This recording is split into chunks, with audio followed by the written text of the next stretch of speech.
Hi, you're watching Meet the Diplomat, and with us on the show today is Mr. Muayad Saayad Hussain, the Ambassador of the Republic of Iraq to India. Hi, welcome to the show, sir. Many thanks.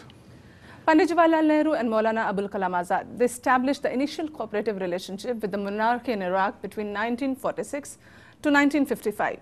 How do you see the different phases of relationship with India since then? We are still following the same trace.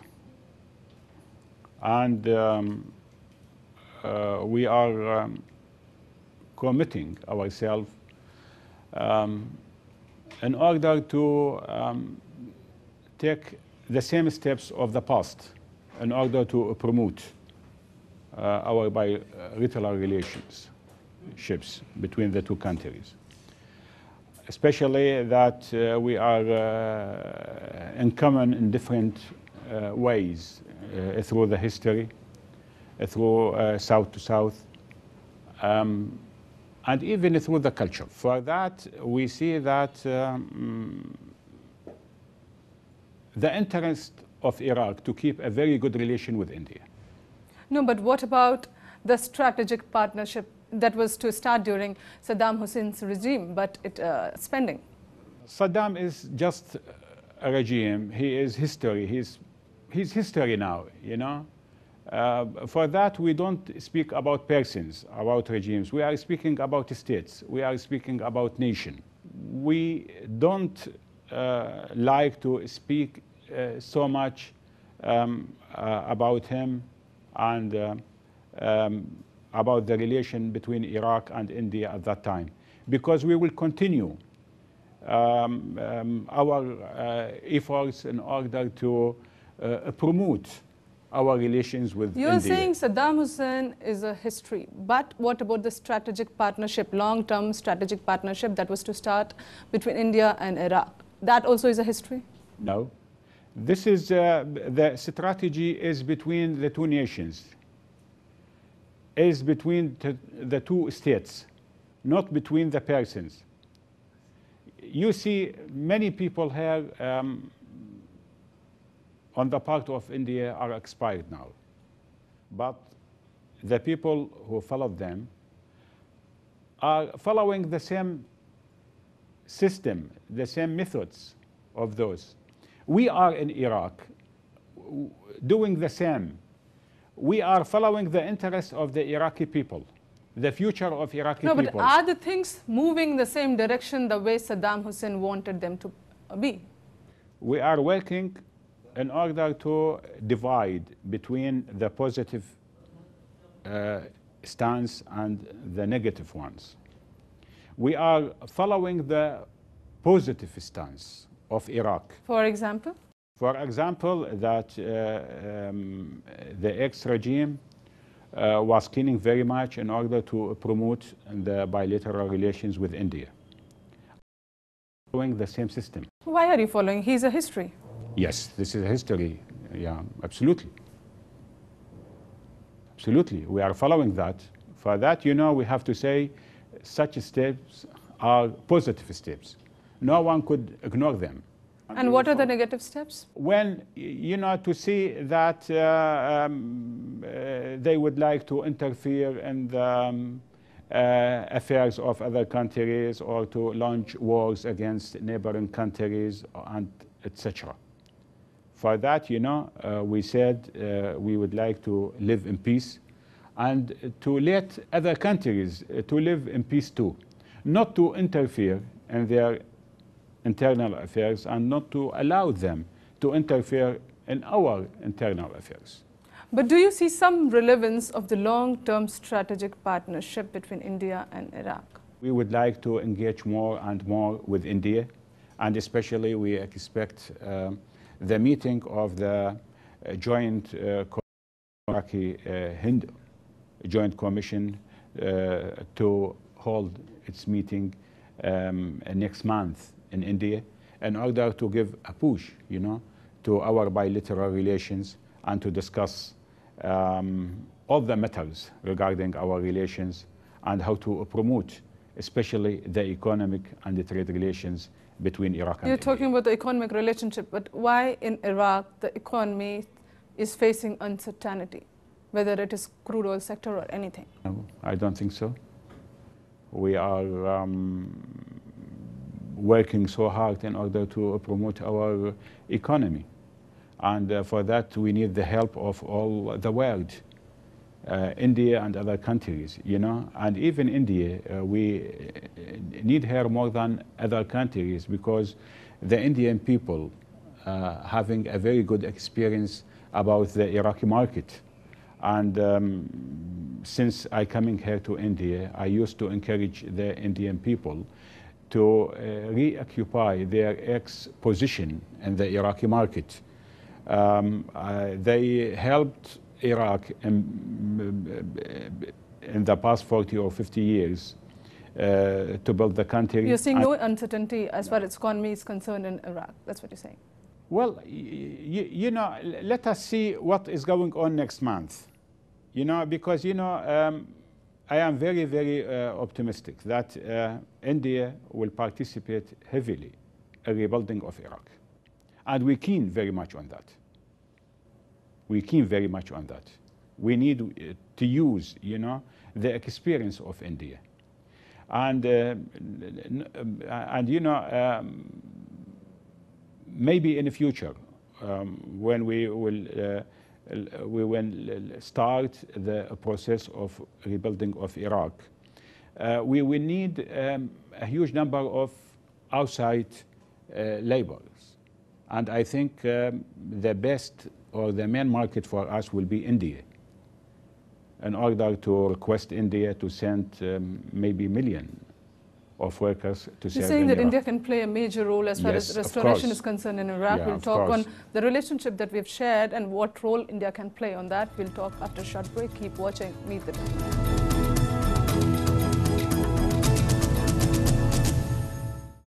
Welcome back. You're watching Meet the Diplomat.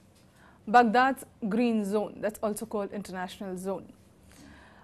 That's heavily fortified area for the government officials, government bodies. But what about the innocent people? Are they not facing some threat on their lives? The Iraqi government started a new plan in order to enforce law in Baghdad, in Iraq and especially in Baghdad.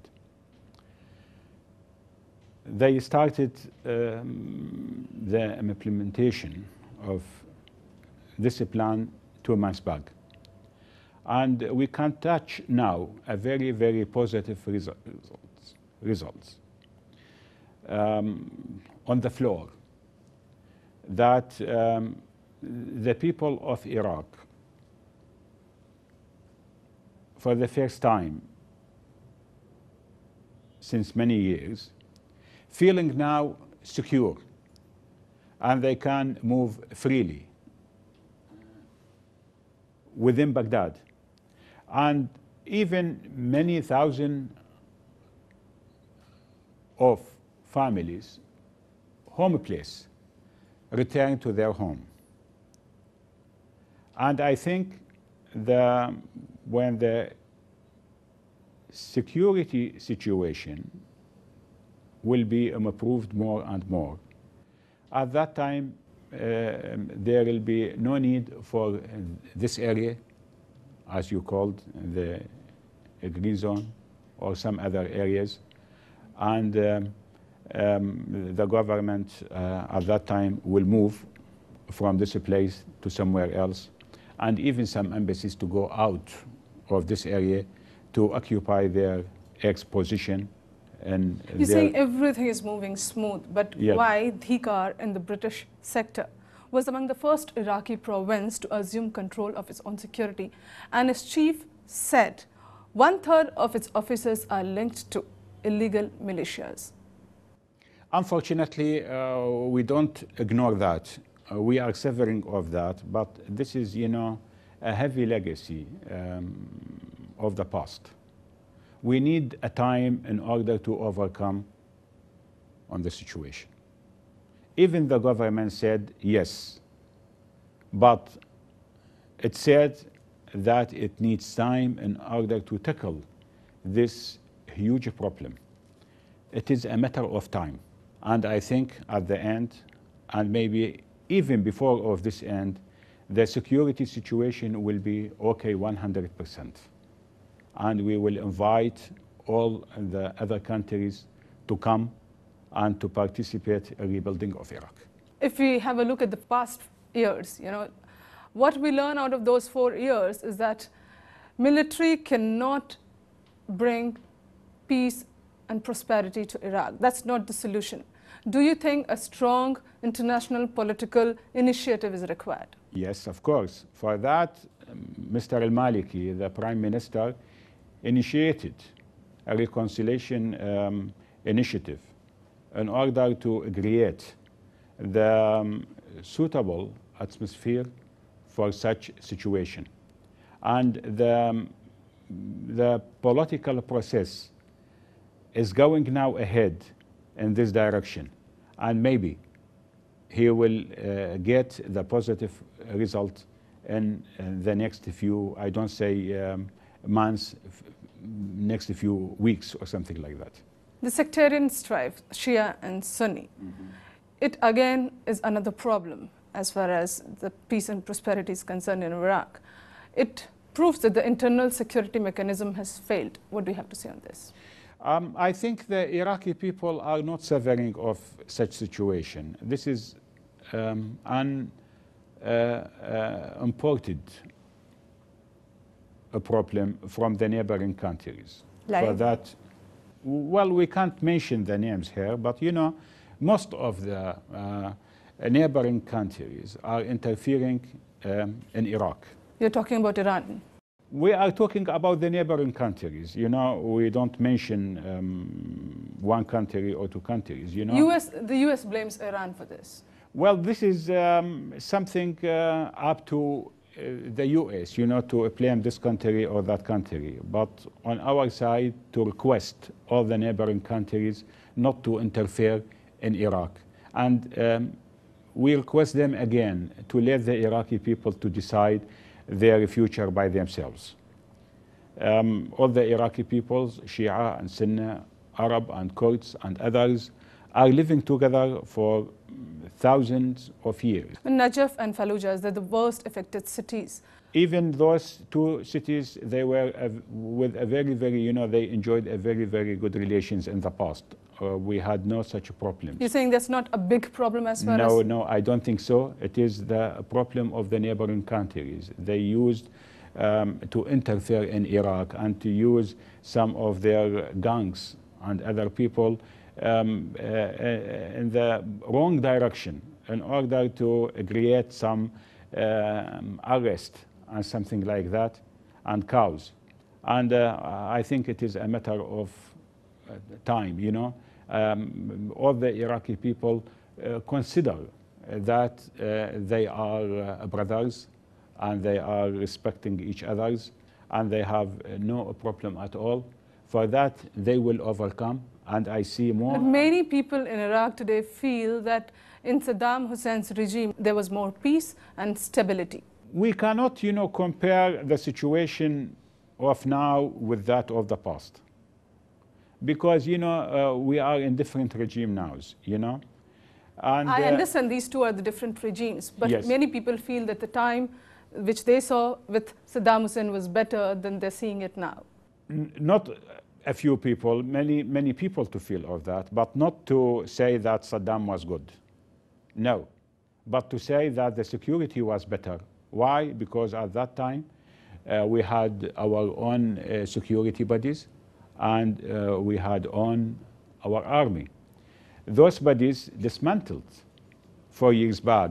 For that, the Iraqi government needs now to rebuild a new security bodies in order to overcome the security. And they will need time. It is not easy, to compare between now and before, because it is a different situation now. But do you agree with the feeling of the people that Iraq was more stable and peaceful during Saddam Hussein's regime? I understand that regime was different, but do you agree with the feeling of people? I can say that Iraq was more stable and secure in the past. Somewhere you agree that there was more peace and better stability during Saddam Hussein's regime, but Saddam was not responsible for this. This better security system was responsible for this. The credit should go to the security system, not to Saddam Hussein. That's what you're saying. But you agree that that was the time when there was more peace and more stability. More peace and more stability, definitely. It was in Iraq, you know, but don't put just this period to say during Saddam Hussein or some other things, you know, to say in the past. Mr.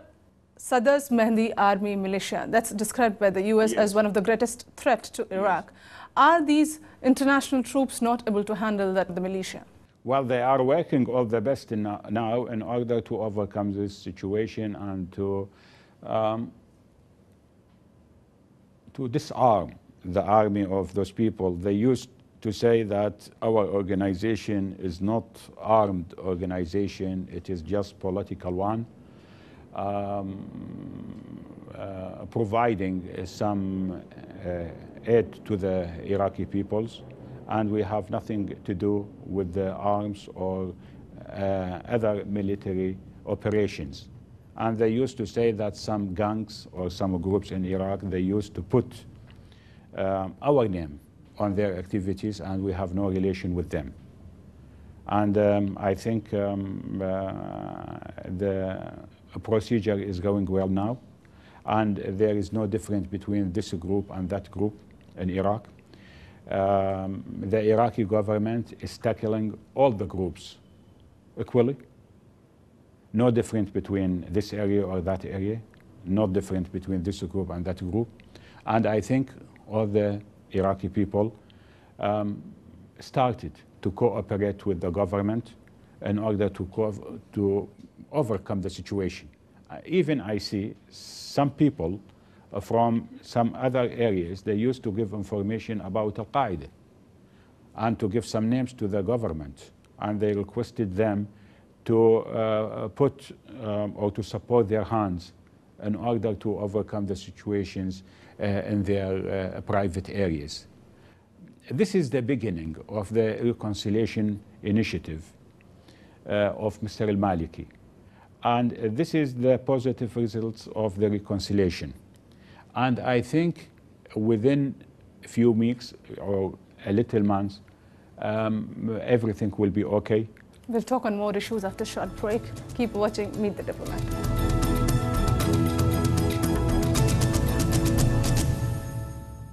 Welcome back. You're watching Meet the Diplomat. The Kurd, the Shia, the Sunni, they are the three segments of the population.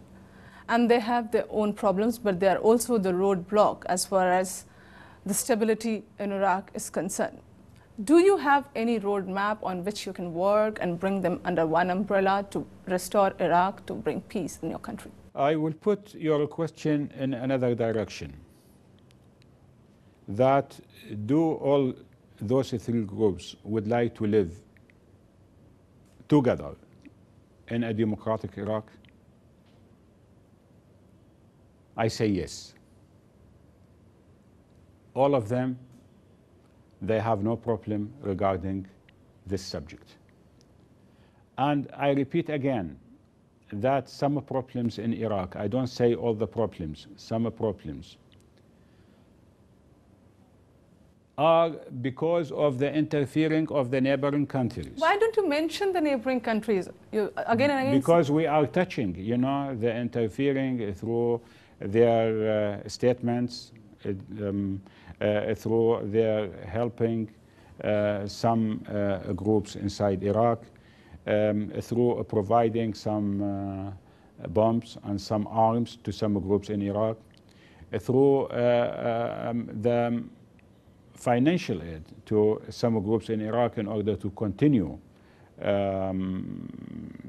their violation to the law of Iraq. And we see that, you know, many people in Iraq, they used to say that we know very well that most of the violence within Iraq is not committed by the Iraqi people, committed by some foreigner people. you know, in order to damage the... His Excellency, if you don't name Iran, I can take it to be Jordan, I can take it to be Saudi Arabia, I can think of any country. So you have to name the neighboring country. Well, what we have to say that the Iraqi people is suffering of the interfering of the neighboring countries, more than one country, you know, or maybe more than two countries. Are you scared of the Iran nuclear program also? I don't think so. Then why Iraq has not been able to build its own security system? For two reasons. First of all, because they started to build the security bodies late, not from the beginning, I think just in the past 2 or 3 years. And secondly, because of the neighboring interference in Iraq, that some groups, their main activities in Iraq to attack those bodies. For that, the process is going not very, very quickly. It needs a time. Iraq these days is being taken as the shelter hub for Islamic extremist groups. Your comments? Maybe we have some illegally. This is not according to the support of the Iraqi government, not according to the support of the Iraqi people. This is those seized on the opportunities created during the past 4 years, that we have no enough army to protect the Iraqi borders, and we have no enough security bodies in order to follow some people within Iraq. They said this area came very secure for us in order to practice our activities against the United States of America or against the Western countries or something like that. In the coming years, any expectations that you have from India? Anything that you would like to focus upon? Do you think India would be able to bring all the countries together under one umbrella to bring in peace, prosperity, stability in your country? All the options are on the table. And I think we will have a very, very long program for the Joint Commission next month.